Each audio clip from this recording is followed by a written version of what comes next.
172회 우리의 중요한 성들. 자, 역사 속에 등장하는 우리의 성들에 대해 정확히 밝혀드리겠습니다. 금성, 비단금자의 금성은 기원전 3897년경 신시개천을 한 장소이며 천하의 사절단들이 방문하여 천왕님을 조회하고 배알했던 장소 대법왕청인 천조이기도 합니다. 개천의 장소에 있었던 성이 개성이기도 합니다. 개성의 성곽을 인용합니다. 나성이라고 합니다.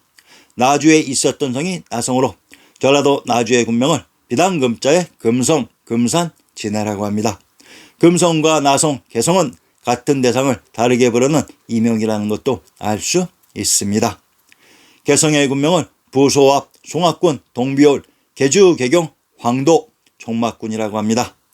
개성의 군명 황도는 또한 이곳이 사망이 계셨던 곳으로 신시개천을 한 장소 개경을 서울 또는 성도, 창녕, 길주, 복주, 안동이라고도 불렀습니다. 삼국지의 영웅 유비의 나라가 있었던 곳이 바로 개경 서울이었습니다. 이곳 개경 서울을 경도인 서울의 중심부인 중경이라고도 불렀습니다. 금성, 삼재와 중국사 25사 역사의 중심부 한양장안 관중의 제왕의 성을 금성이라고 합니다.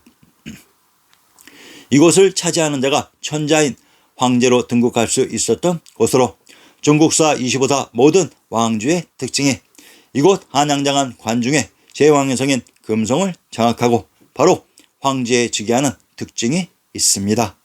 이 원칙은 예외가 없습니다. 이 금성을 또한 한성, 국내성이라고도 합니다.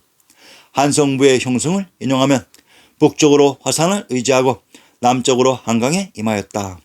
산하가 겹으로 둘러싸이고 사방으로 도로의 거리가 바르고 평균하다. 북악이 뒤에 솟았으니 궁전이 빛을 도하고 남봉이 앞에 높았는데 성곽이 사면으로 둘렀다. 범이 걸터앉고 용이 설었으니 금성 첨부로다라고 했다. 한성부에 나오는 성을 금성 첨부라고 합니다. 이 금성인 한성을 또한 철옹성, 철성이라고도 합니다. 새 금과 새 철은 동일한 의미라고 했습니다. 조선의 개국공신 봉화백 정도전이 팔경시를 지어 바쳤는데 원 제목은 신도 팔경의 시를 올리다 이다.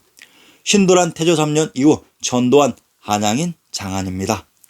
도성과 궁은 성은 철옹성 천길이나 높고 구름은 복례 오색으로 둘렀도다. 연년이 상원의 꾀꼬리와 꽃 세세의 도성 사람들이 유락하도다.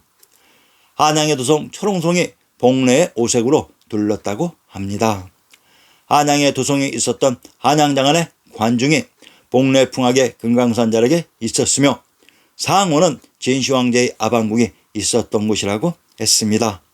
이 제왕의 성 금성인 한성, 철옹성, 철성을 또한 불이부도 박성인 국내성이라고도 합니다. 그 이외에도 제왕의 성을 부르는 이름들이 무성, 봉성, 대흥성, 장안성, 화성, 백성, 양성, 귀성 등 다양한 이름들이 있었습니다. 하나의 대상을 다르게 부르는 이명들입니다. 안시성, 안시성은 안주에 있는 성으로 천왕님이 계셨던 동경의 경주까지 포함한다고 했습니다. 안시성 안에 천왕님이 계셨던 천왕사가 있었다고 했습니다. 이곳 안시성을 황룡성이라고도 합니다. 이곳 황룡에 있었던 사찰이 황룡사로 이 황룡사는 경주에 있었다는 사찰이라고 배웠습니다. 그래서 안시성 안에 천왕님이 계셨던 동경에 경주가 포함되었던 것입니다. 경주를 동경이라고 합니다. 동경이란 경도에 포함된 서울의 동부지역을 동경이라고 합니다.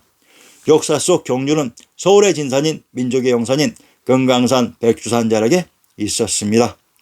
역사 속의 국내성 안시성은 여러분들이 인식하고 있는 그러한 반도의 북부 지역에 있었던 성들이 아니라 역사 속 경도인 서울의 동부인 동경 경주의 안시성이 한양장안의 관중에 국내성이 있었습니다.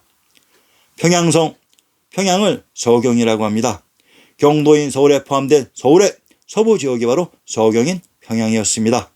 평양의 진산 금수산이 민족의 영산인 천하제일강산의 금강산이라고 했습니다. 이곳 서경인 평양에 있었던 성이 평양성입니다. 평양성과 개성 또한 동경의 안치성은 일정 지역이 서로 교집합처럼 중복된다고 했습니다. 낙양성, 역사 속의 고죽국 풍패 전주를 주나라의 태빈 빈주라고 하며 이곳을 낙양이라고 했습니다. 이곳은 제후국 월나라의 무대로 이곳에 있었던 성이 낙양성인 승룡성입니다. 하나의 강이 흐르다가 두 개로 갈라지는 지점에 낙양성이 있었던 것으로 추정됩니다. 이곳이 후한, 조이, 서진, 부기의 황실이 있었던 낙양성입니다. 관중의 한양장안을 천문만호라고 합니다. 즉 장안의 규모가 만호입니다. 낙양을 10만호라고 합니다. 즉 장안의 10배 규모가 낙양이었습니다. 낙성, 제후국 초나라가 있었던 지역도 낙양으로 제후국 초나라는 오악중 낙산인 오로봉이 있었던 구광지역에 위치되어 있었습니다. 그래서 이곳을 낙양성과 구분해서 낙성이라고 했습니다. 이렇게 우리의 역사 속에 등장하는 아주 중요한 성들만 인용해 보았습니다. 참조 바랍니다.